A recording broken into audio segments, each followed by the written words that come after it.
leta kwetu neno hilo ambalo limesomwa kutoka kitabu cha Wagalatia sura ya 5 kuanzia mstari huo wa 13.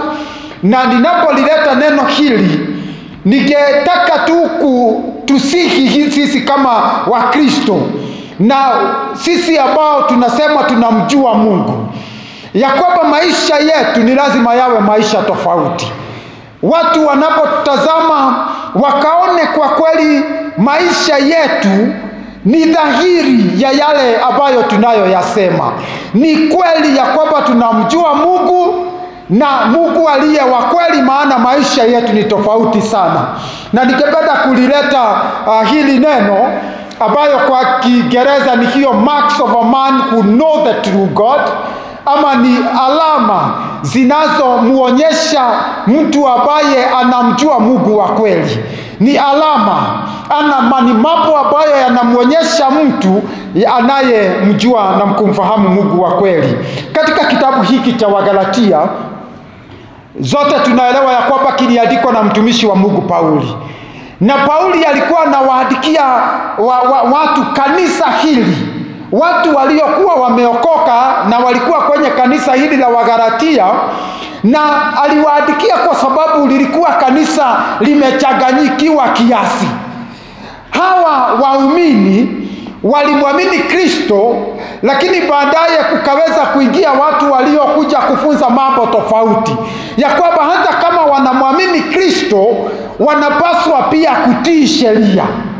Wanapaswa kuishi kulingana na sheria ambazo zilikuwa ni sheria za Musa na sheria zingine ambazo zilikuwa Mungu amepeana kule katika Agano la Kale.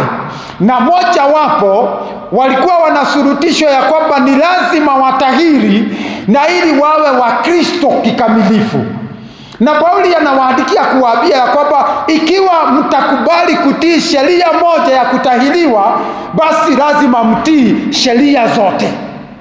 Na kwa hivyo Pauli anawaandikia na ili awasaidie waache kufuata mambo ya sheria, na wajue ya kwamba wao ni watu tofauti sana kwa sababu ya kile Mungu amefanya maishani mwao. Na kwa hivyo nitazungumzia mambo manne ambayo ni yanaonyesha kikamilifu ya kwamba mimi namjua Mungu, wewe unamjua Mungu, na ninamjua kwa hakika. Kwa hivyo mambo manne ambayo yanaonyesha ya kwamba mtu anamjua Mungu wa kweli na ya kwamba anamwishia. Jambo la kwanza ambalo Pauli amezungumzia pale, amesema ya kwamba mtu ambaye anamjua Mungu anaonekana na ule uhuru ambao amepata kwa Kristo Yesu. The freedom that they have in Christ. Watu ambao wanamjua Mungu wa kweli ni watu ambao wamewekwa huru. Hebu tumeanzia mstari wa 13, lakini mstari wa kwanza katika sura hiyo ya 5, mstari wa kwanza inasema ya kwamba katika uungwana huo Kristo alituandika huru. Kwa hiyo simameni, wala msinaswe tena chini ya kongwa la utumwa.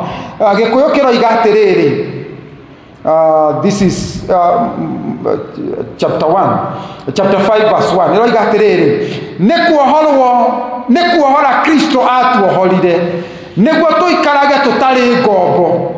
Ni undu wa uguo ta wihandei wega na tigai gugacoka kuohwo ringi tari icoki ria ukombo muohereirwo ngingo. Na hivyo Pauli anasema ya kwamba wale wanaomjua Kristo, jambo moja ambalo linaonyesha ya kwamba kweli wanamjua Mungu wa kweli ni kwa sababu wao wamewekwa huru. Hawako tena kwenye utumwa. Na anawaeleza hawa watu wa Kristo wa Wagalatia ya kwamba mkiamua kurudi kwenye sheria ni kama tu kujirudisha kwa nira, ni kama tena mnajirudisha kwa utumwa tena. Lakini nyinyi mmewekwa huru. Sisi ambao tumemwamini Kristo tutajulikana tu ya kwamba tunamjua Mungu wa kweli na kwamba tunamwishia ikiwa tutaishi maisha yaliyo huru. Tusirudishwe kwa utumwa tena.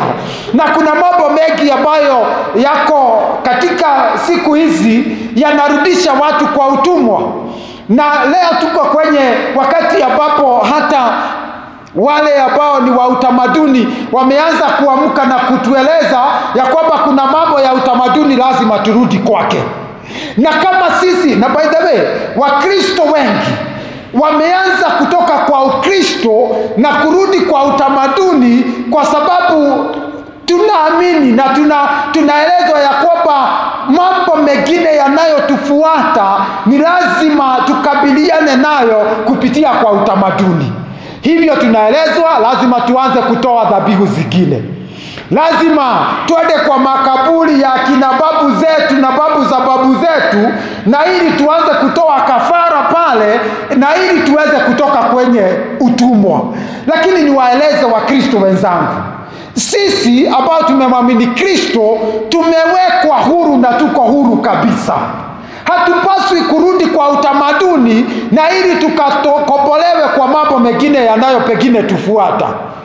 Mambo ambayo yanafanyika leo ni Kristo peke yake, na ninaeleza watu kama na by the way mpaka kanisani. It's unfortunate ya kwamba hata kanisani tumeanza kuelezwa ya kwamba lazima tutoe dhabihu zingine, kafara zingine